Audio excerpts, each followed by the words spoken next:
Welcome to Udaan the fly. I am B L Yadav. बच्चों, आज आप लोगों के लिए लेकर आया हूँ टीजीटी पीजीटी में। आप जैसा कि आप जानते हैं कि जो टीजीटी और पीजीटी का एग्ज़ाम जो कि वैकेंसी आ चुकी है, 15,000 प्लस की वैकेंसी है, यानी 15,000 से ऊपर की वैकेंसी है। वो आप लोगों को पता होगा जो है, तो उसमें आपको पता होगा कि इंग्लिश में क्या है कि 2 पेपर होगा। एक पेपर में एक इसमें आपका ग्रामर का सेक्शन रहेगा। ग्रामर के बाद फिर आपका रहेगा ग्रामर यानी लैंग्वेज और लिटरेचर, राइट। तो हम जो बच्चों सेक्शन देखेंगे, आपका ग्रामर का लैंग्वेज का सेक्शन रहेगा। इसमें हम आज आपसे बात करेंगे कि आप जो तैयारी कर रहे हैं उसमें आपको किस तरह से तैयारी करना है ग्रामर का। ग्रामर की अगर हम बात करें तो आपको मैं सिलेबस ऐसे ही बता दे रहा हूँ कि सिलेबस आपका है क्या। टीजीटी और पीजीटी में जो ग्रामर का सेक्शन है बच्चों, जैसा कि आपने देखा होगा कि टीजी सिलेबस में दिया है कि जो टीजीटी का सिलेबस है उसमें पार्ट ऑफ स्पीच दिया हुआ है। क्या है? पार्ट ऑफ स्पीच है। यानी पार्ट ऑफ स्पीच का मतलब ही होता है कि उसमें पूरी ग्रामर आ जाती है, जिसमें noun, pronoun, adjective, adverb, preposition, conjunction, interjection सारा इसमें आ जाता है। इसके बाद टीजीटी में दिया है पार्ट ऑफ स्पीच, लेकिन पीजीटी में दिया है यूसेज। यूसेज किसका यूसेज? यूसेज का मतलब है कि वही noun, pronoun, adjective, adverb, preposition, वही यूसेज। उसको वो जानना चाह रहा है कि इसमें शब्दों को हम कैसे प्रयोग करेंगे, यानी यूसेज। आपने देखा होगा टीजीटी में दिया है पार्ट ऑफ स्पीच और पीजीटी में सिर्फ एक वर्ड लिखा हुआ है यूसेज। तो यूसेज का भी मतलब वही होता है कि पार्ट ऑफ स्पीच, यानी शब्दों का, यानी नाउन, प्रोनाउन, एडजेक्टिव, एडवर्ब का कैसे प्रयोग होता है, उसको आपको क्वेश्चन वहाँ से पूछा जाएगा। और जैसा कि बच्चों आप लोग जानते हैं कि ग्रामर से जो क्वेश्चन बनता है, वो ग्रामर से क्वेश्चन पहला को सेक्शन निकल कर आता है स्पॉटिंग एरर, जिसको कॉमन एरर कहते हैं। दूसरा है आपका फिल इन द ब्लैंक। तीसरा है सेंटेंस इंप्रूवमेंट। और फोर्थ है करेक्ट इनकरेक्ट, राइट। तो ग्रामर में आपको हर चीज़ यहाँ पर जो पार्ट ऑफ स्पीच जो बच्चे टीजीटी की तैयारी कर रहे हैं उसमें वो जान लें कि उसमें जो पार्ट ऑफ स्पीच दिया है, तो पार्ट ऑफ स्पीच में आपका उसमें सब पूछा जाएगा। पार्ट ऑफ स्पीच में नाउन, प्रोनाउन, वो कंप्लीट ग्रामर आ जाती है। पार्ट ऑफ स्पीच का मतलब ही हो जाता है कि वो कंप्लीट ग्रामर की बात कर रहा है, राइट। और पीजीटी में जो बात कर रहा है यूसेज, यूसेज का भी मतलब वहाँ पर वो पार्ट ऑफ स्पीच का ही यूसेज पूछेगा। उसमें किसका यूसेज पूछेगा, किसका प्रयोग पूछेगा? पार्ट ऑफ स्पीच का, राइट। तो ग्रामर लगभग दोनों में पार्ट ऑफ, इसमें पार्ट ऑफ स्पीच है, उसमें यूसेज है। तो ग्रामर, जैसा कि आप जानते हैं बच्चों कि ग्रामर की जो क्वेश्चन, अगर हम बात करें बच्चों की ग्रामर के जो क्वेश्चन हैं, तो आपने देखा होगा कि ग्रामर से जो क्वेश्चन बनेगा वो किस किस तरह से क्वेश्चन पूछे जाएंगे, थोड़ा सा हम इसको डिस्कस करेंगे। तो पहला है आपका स्पॉटिंग एरर। क्या है बच्चों? Spotting errors. Spotting errors. दूसरा है आपका fill in the blank, fill in the blanks. और तीसरा है आपका सेंटेंस इंप्रूवमेंट, सेंटेंस इंप्रूवमेंट। और फोर्थ है बच्चों करेक्ट इनकरेक्ट, करेक्ट इनकरेक्ट। इस तरह से क्वेश्चन आपके जो टीजीटी पीजीटी में जो पूछा जाता है, पूछा जाएगा, वो आपका क्या होगा बच्चों, यहाँ से आपका क्वेश्चन यहाँ से ज़्यादा पूछता है। आपका स्पॉटिंग एरर, जिसको आप कॉमन एरर भी कहते हैं, स्पॉटिंग एरर का मतलब होता है कॉमन एरर। इसके बाद है आपका फिल इन दी ब्लैंक्स। तो क्वेश्चन ज़्यादातर आपको जो ग्रामर से पूछे जाएंगे वो स्पॉटिंग एरर और फिल इन दी ब्लैंक से पूछे जाएंगे। सेंटेंस इंप्रूवमेंट का क्वेश्चन टीजीटी पीजीटी में नहीं आता है। करेक्ट इनकरेक्ट कभी कभी पूछता है, कभी कभी नहीं भी पूछता है, राइट। तो ये ग्रामर का सेक्शन है। ग्रामर के सेक्शन में आपको ये, इसके बाद फिर आपका जो ग्रामर का ही सेक्शन आप कह सकते हैं कि इसके बाद फिर आपका जो आता है वो आपका दिया है बच्चों, यहाँ पर नरेशन दिया है, नरेशन है। इसके बाद फिर है आपका पंक्चुएशन है, उसके बाद फिर आपका है पैसेज, हालांकि पैसेज ग्रामर का सेक्शन नहीं है, वो नॉन ग्रामर का है। ट्रांसफॉर्मेशन भी है आपका, ट्रांसफॉर्मेशन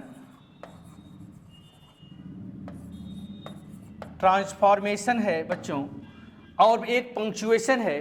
पंक्चुएशन और नरेशन और ट्रांसफॉर्मेशन, पंक्चुएशन, नरेशन और ट्रांसफॉर्मेशन ये टीजीटी में भी पूछा जाएगा और पीजीटी में भी पूछा जाएगा। ठीक है बच्चों।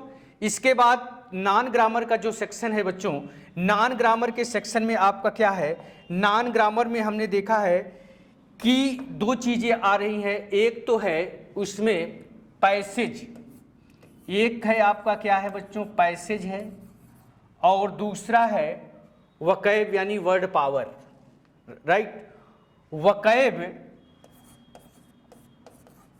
वकैब से जो क्वेश्चन पूछेगा बच्चों, यानी इसको आप वर्ड पावर जिसको कहते हैं।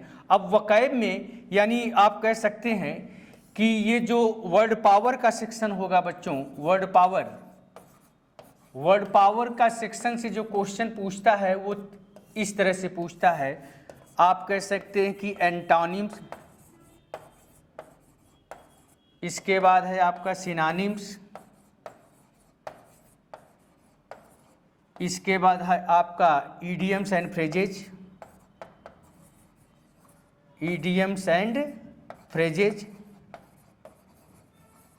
इसके बाद है कभी कभी मिस स्पेल्ट भी पूछता है बच्चों, मिस स्पेल्ट, या इसके बाद कह सकते हैं कि वन वर्ड सब्स्टिट्यूशंस भी आपके एग्जाम में कभी कभी पूछ लेता है।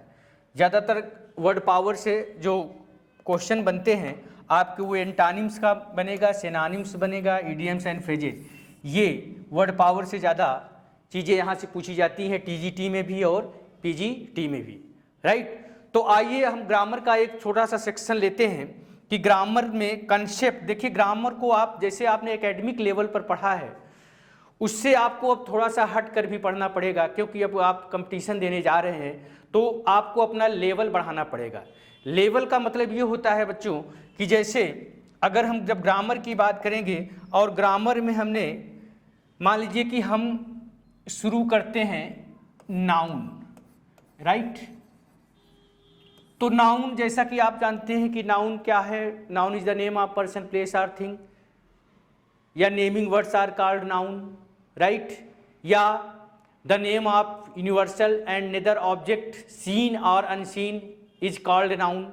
इस ब्रह्मांड में, इस संसार में जितनी भी चीज़ें जो हम देख सकते हैं या नहीं भी देख सकते हैं वो सब क्या है, नाउन है। It totally depends on usage.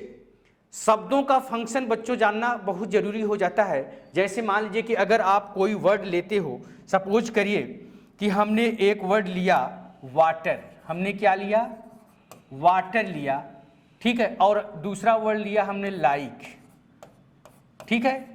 अब जब तक हम अगर वाटर को देखेंगे तो अक्सर बच्चे बोलते हैं कि वाटर नाउन है, लेकिन हम कहते हैं कि जब तक इसका इस सेंटेंस में प्रयोग कैसे हो रहा है ये टोटली डिपेंड्स ऑन फंक्शन, उसका फंक्शन कैसे है।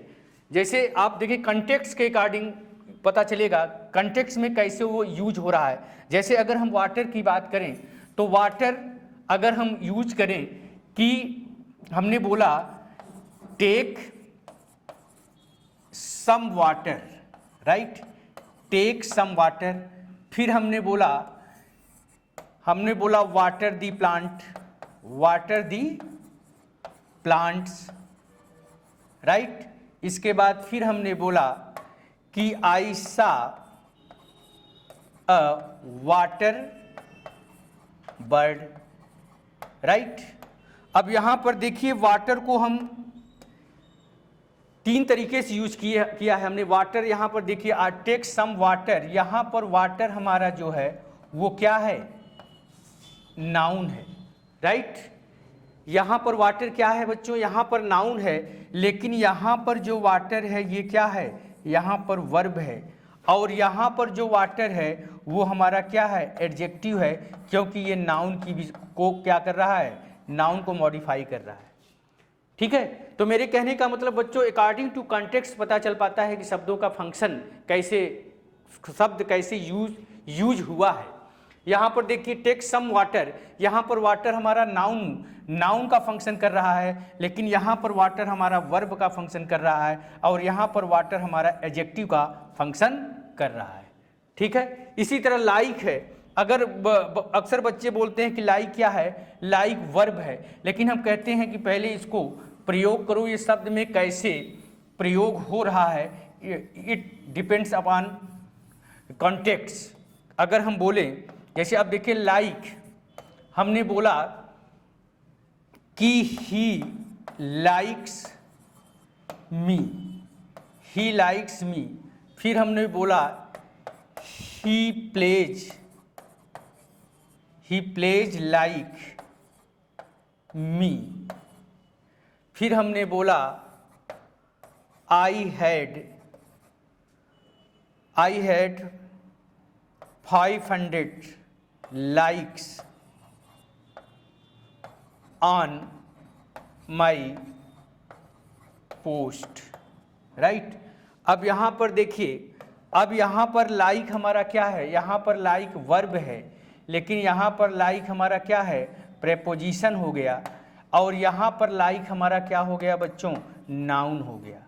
बोलिए, तो इट डिपेंड्स अपॉन फंक्शन और कंटेक्स्ट। कंटेक्स्ट में कैसे ये फंक्शन कर रहा है, इसके अकॉर्डिंग हम काम करेंगे जो है। ठीक है, जनरली बच्चों से पूछे लाइक क्या है, तो लाइक सोचता है कि वर्ब है, लेकिन लाइक वर्ब तो है ही है, वो नाउन भी बन सकता है और प्रेपोजिशन भी बन सकता है। बोलिए, तो ये है। तो आइए नाउन में हम थोड़ा सा कॉन्सेप्ट बताएंगे कि कुछ चीज़ें ऐसी होती हैं जहाँ से क्वेश्चन आपने देखा होगा कि टीजीटी पीजीटी में अक्सर क्वेश्चन पूछता है। तो आइए हम शुरू करते हैं नाउन में।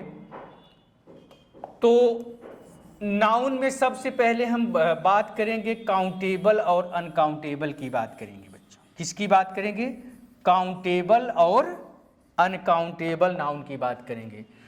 तो नाउन को जो है पहले हम दो भागों में डिवाइड करेंगे। पहला क्या है, काउंटेबल और दूसरा आपका क्या है बच्चों, अनकाउंटेबल, राइट। काउंटेबल और अनकाउंटेबल। काउंटेबल नाउन क्या होता है ये सब जानते हैं, क्या है, nouns that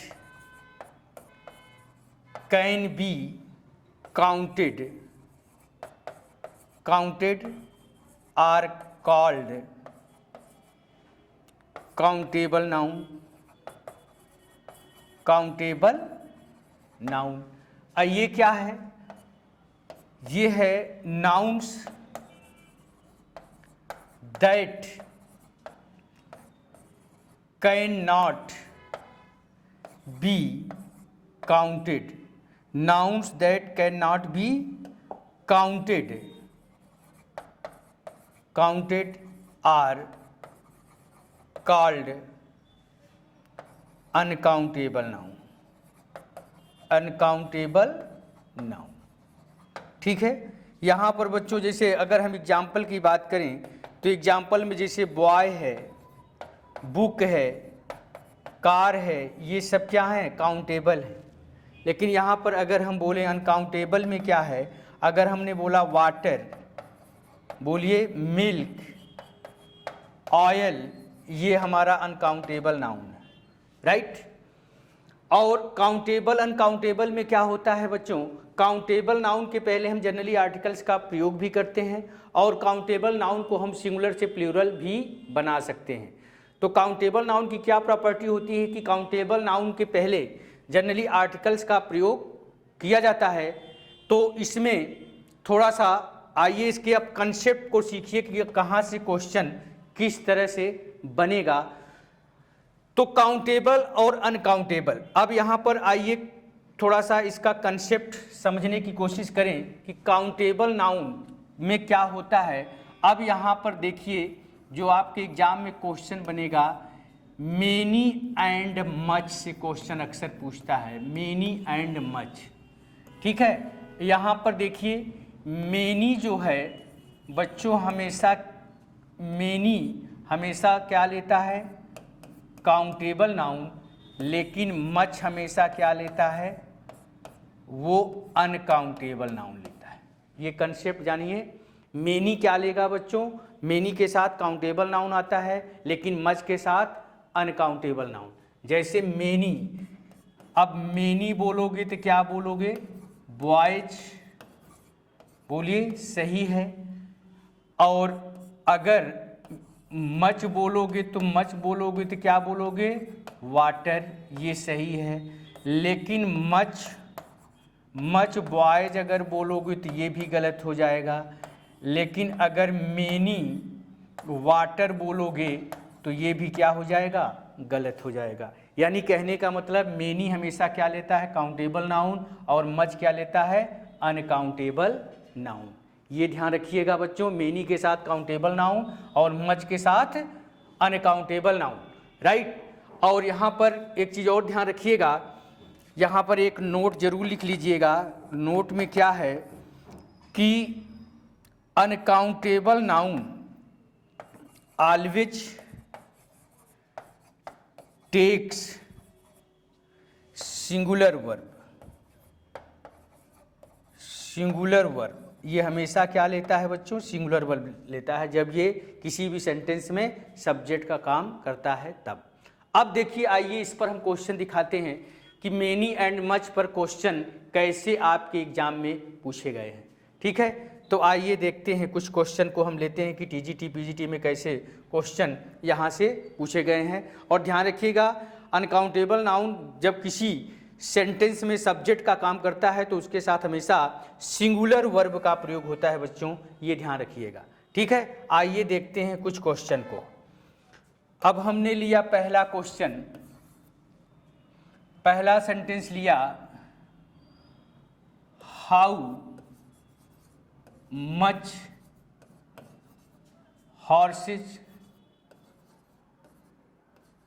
horse's were running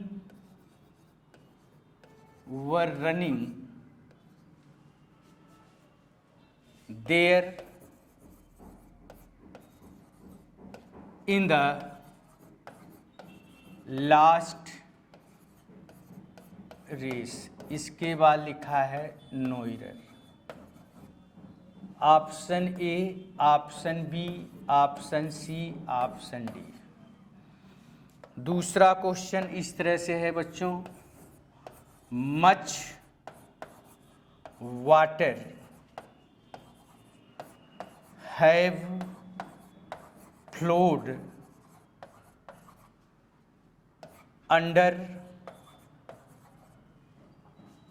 under this bridge. इसके बाद लिखा है फिर no error.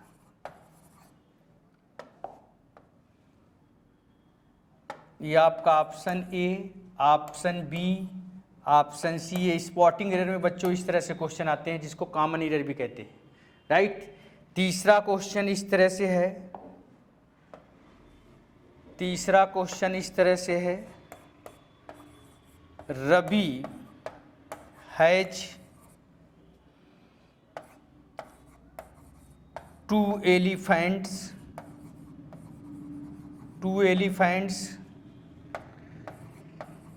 10 horses and as much as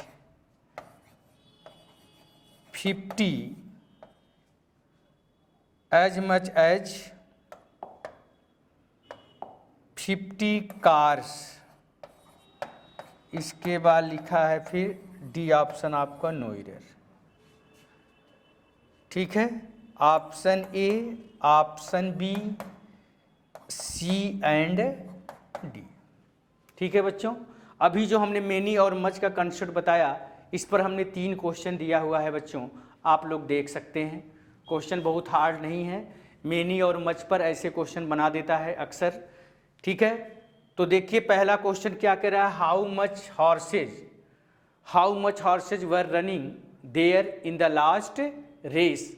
उसके बाद ये आपका यहाँ से लेकर यहाँ तक ए ऑप्शन है, यहाँ से लेकर यहाँ तक बी ऑप्शन है, यहाँ से लेकर यहाँ तक सी ऑप्शन है, इसके बाद नो एरर दिया है। आप पूरा सेंटेंस पढ़ोगे, जहाँ पर गलती है जिस ऑप्शन में उसमें टिक लगाओगे। अगर आपको लग रहा है कि सेंटेंस सही लिखा हुआ है तब आप किस में टिक लगाओगे, नो एरर में, यानी डी ऑप्शन में तब टिक लगाना होगा, राइट। तो आइए क्वेश्चन पढ़ते हैं, क्या है, how much horses were running there in the last race. तो यहाँ पर देखिए हाउ मच हॉर्सेज, अब देखिए बच्चों यहाँ पर क्या किया है, हॉर्सेज हमारा क्या है, काउंटेबल नाउन है। बोलिए काउंटेबल नाउन है तो इसके साथ मच नहीं आएगा, क्या आएगा बच्चों, मेनी का प्रयोग करोगे। किसका प्रयोग करोगे, मेनी का प्रयोग करोगे। इसके बाद क्वेश्चन नंबर 2 है, मच वाटर है फ्लोड अंडर दिस ब्रिज। तो मच वाटर है, अब देखिए वाटर हमारा यहाँ पर देखिए बच्चों, वाटर हमारा जो है, वाटर हमारा कौन सा नाउन है, ये अनकाउंटेबल नाउन है और मच इसके साथ सही है, मच वाटर सही लिखा हुआ है। आगे पढ़िए, हैव फ्लोड नहीं होगा बच्चों, यहाँ पर हैव के स्थान पर क्या होगा, यहाँ पर हैज होना चाहिए। क्यों होगा हैज, क्योंकि वाटर अनकाउंटेबल नाउन है और uncountable noun always take singular verb when they are used as a subject of a verb. यानी अनकाउंटेबल नाउन हमारा क्या होता है, वो सिंगुलर वर्ब लेता है जब किसी सेंटेंस में वो सब्जेक्ट का काम करता है तब, राइट। तो वाटर अनकाउंटेबल नाउन है इसलिए ये सिंगुलर वर्ब लेगा। तो यहाँ पर हैव के स्थान पर क्या होगा बच्चों, हैज का प्रयोग करना पड़ेगा, यानी बी ऑप्शन हमारा गलत था, यहाँ पर हैव के स्थान पर हैज होगा। इसके बाद आइए क्वेश्चन नंबर 3 है, Ravi has 2 elephants 10 horses and as much as 50 cars, right. अब यहाँ पर देखिए रवि हैज, कह रहा है कि रवि के पास 2 हाथियाँ 10 घोड़े और 50 से ज़्यादा कारें हैं। तो यहाँ पर देखिए बच्चों, कार हमारा कौन सा नाउन है, काउंटेबल नाउन है। तो काउंटेबल नाउन के साथ बच्चों मच नहीं आएगा, यहाँ पर क्या आना चाहिए, यहाँ पर मच के स्थान पर क्या आएगा बच्चों, यहाँ पर मेनी का प्रयोग करना पड़ेगा, ठीक है। तो इस तरह से क्वेश्चन आपके एग्जाम में पूछे जाते हैं ग्रामर से रिलेटेड। ये स्पॉटिंग एरर में भी कर सकता है, आपका फिल इन दी ब्लैंक्स में भी कर सकता है, या करेक्ट में भी कर सकता है, राइट। अब इसके बाद फिर आते हैं हम दूसरे कंसेप्ट की तरफ।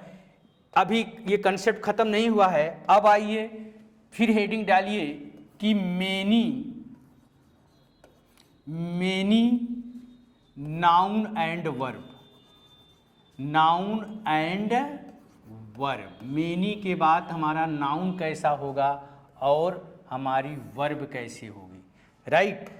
तो इसको इस तरह से डिवाइड कर लीजिए बच्चों, many, a good many, a good many, a great many. इसके बाद फिर आपका आता है इधर many, a oblique an, right. इसको इस तरह से बच्चों डिवाइड करके लिखिएगा, ठीक है। अब देखिए, मेनी हो या अ गुड मेनी हो या अ ग्रेट मेनी हो, ये तीनों का मतलब होता है बहुत सारे के सेंस में यूज होता है, राइट। तो मेनी हो या अ गुड मेनी हो या अ ग्रेट मेनी हो, इसके बाद क्या होगा, इसके बाद नाउन भी प्लूरल होता है बच्चों और वर्ब भी प्लूरल होती है। तो इसका रूल क्या है बच्चों, रूल है कि they always take plural noun and plural verb, right. They always take plural noun and plural verb, यानी मेनी हो या अ गुड मेनी हो या अ ग्रेट मेनी हो, इसके बाद नाउन भी प्लूरल होगा और वर्ब भी क्या होगी बच्चों, प्लूरल होगी। कैसे, जैसे एग्जाम्पल देखिए, अगर हम बोलें कि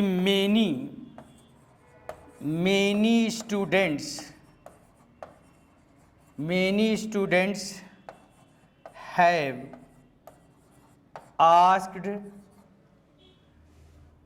this question, right? तो यहाँ पर देखिए बच्चों मेनी आ गया है, तो मेनी के बाद क्या है बच्चों, देखिए मेनी के बाद हमारा नाउन भी प्लूरल है और वर्ब भी क्या है, प्लूरल है। बोलिए, मेनी के बाद हमारा क्या है, नाउन भी प्लूरल है और वर्ब भी प्लूरल है। तो they always take plural noun and plural verb. दूसरा एग्जाम्पल देखिए, दूसरा एग्जाम्पल अगर हम लें, अ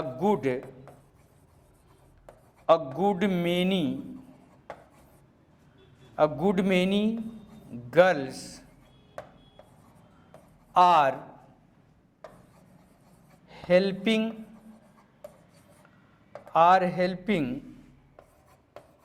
the पुअर, राइट। तो यहाँ पर देखिए अ गुड मेनी के साथ भी वही चीज़ होगा, अ गुड मेनी के साथ भी क्या होगा, अ गुड मेनी के साथ भी देखिए नाउन भी प्लूरल और वर्ब भी प्लूरल। इसी तरह अ ग्रेट मेनी के साथ भी क्या होगा, नाउन भी प्लूरल होगा और वर्ब भी प्लूरल होगी। लेकिन इसका कंसेप्ट क्या है बच्चों, अगर मेनी के बाद ए या एन आ जाए तब क्या होता है, तो इसका पहले छोटा सा रूल लिखिए, क्या, it always takes singular noun and singular verb, right. It always takes singular noun and singular verb. अगर मेनी के बाद ए या एन आ जाएगा तब नाउन भी सिंगुलर होगा और वर्ब भी सिंगुलर होगी। बोलिए, नाउन भी सिंगुलर, वर्ब भी सिंगुलर। जैसे अगर हम बोलें यहाँ पर एग्जाम्पल, अगर हम बोलें क्या, many a boy has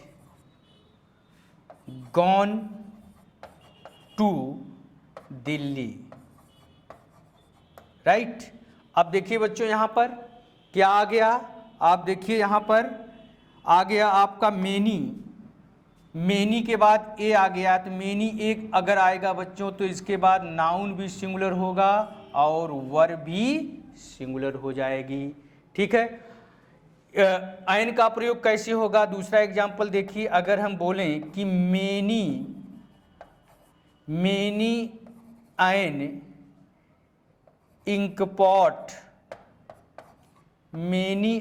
pot has been bought from the market, right। many an ink pot has been bought from the market। तो many के इंक पॉट के पहले क्या लगेगा, इंक पॉट के पहले एन लगेगा बच्चों। तो यहाँ पर देखिए मेनी एन हो गया, तो मेनी एन के बाद भी नाउन भी सिंगुलर है और हमारा वर्ब भी सिंगुलर है। मैं यहाँ पर जो सेंटेंस लिखा है, सेंटेंस नंबर 2 क्या लिखा है, many an ink pot has been bought from the market. तो इंक पॉट के पहले एन लगेगा तो मेनी एन हो गया, तो मेनी एन के बाद देखिए बच्चों नाउन भी सिंगुलर है और हमारा वर्ब भी सिंगुलर है। तो कहने का मतलब ये है कि many, a good many, a great many के बाद नाउन भी प्लूरल और वर्ब भी प्लूरल। लेकिन मेनी के बाद ए या एन अगर आएगा तो नाउन भी सिंगुलर हो जाएगा और वर्ब भी सिंगुलर होगा। यहाँ पर बच्चों many, a good many, a great many का मतलब बहुत सारा होता है, लेकिन मेनी के बाद अगर ए या एन आता है तो इसका मतलब बहुत में से एक की बात कर रहा है, ठीक है। इसलिए इसके बाद नाउन भी सिंगुलर हो जाता है और वर्ब भी सिंगुलर हो जाती है। और देखिए यहाँ पर बॉय के पहले ए लगा है, तो many a boy, ink pot के पहले ए तो लगेगा नहीं, इसलिए एन लगा हुआ है, many an ink pot has been bought from the market. तो कहने का मतलब मेनी ए या आयन के बाद नाउन भी सिंगुलर होगा और हमारा वर्ब भी क्या होगी, सिंगुलर होगी। आइए देखते हैं इस कंसेप्ट पर बच्चों बहुत क्वेश्चन पूछे गए हैं आपके एग्जाम में। थोड़ा सा देखिए, इस कंसेप्ट को नोट कर लीजिए, पहले समझ लीजिए। इसलिए हमने इसको कैटेगराइज किया है कि many, a good many, a great many का फंक्शन अलग होता है और मेनी के बाद अगर ए या एन आ जाएगा तो उसका फंक्शन अलग हो जाएगा। कहने का मतलब ये कि मेनी या गुड मेनी या ग्रेट मेनी के बाद नाउन भी प्लूरल, वर्ब भी प्लूरल, लेकिन अगर मेनी के बाद ए या एन आएगा तो नाउन भी सिंगुलर और वर्ब भी सिंगुलर होगी। ठीक है, आइए देखते हैं इससे रिलेटेड क्वेश्चन कैसे पूछे गए हैं आपके एग्जाम में। ठीक है बच्चों, तो आइए देखते हैं कुछ क्वेश्चन को हम ले रहे हैं। पहला क्वेश्चन हमने लिया इस तरह से, many a main attended the meeting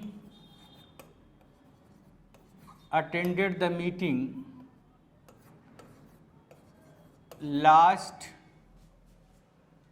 night. इसके बाद लिखा है नो एरर। ये ऑप्शन ए है, ऑप्शन बी है, ऑप्शन सी है, इसके बाद डी है। ठीक है, क्वेश्चन नंबर 2 है इस तरह से, many an European country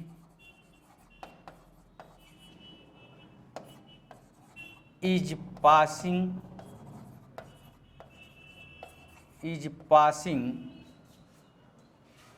through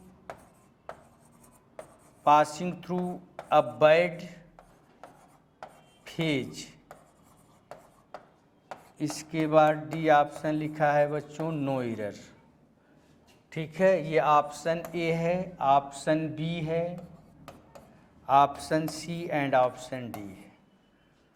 question number 3 है इस तरह से,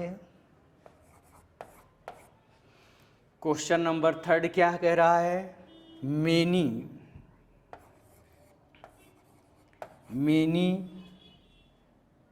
स्टूडेंट्स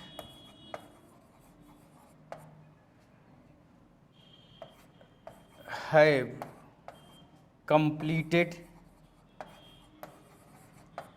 completed their work। इसके बाद डी ऑप्शन है आपका नो एरर। ठीक है, ये ए है, ये बी है, ये सी है और ये आपका डी है। ये 3 क्वेश्चन बच्चों ध्यान से देखिए एक बार, उसके बाद फिर हम बताते हैं। अभी जो कॉन्सेप्ट हमने बताया है many, a good many, a great many और मेनी ए या आयन वाला जो कॉन्सेप्ट अभी हमने बात किया है, बस उसी पर ये क्वेश्चन बेस्ड है। राइट, तो आइए देखते हैं क्या कॉन्सेप्ट है बच्चों।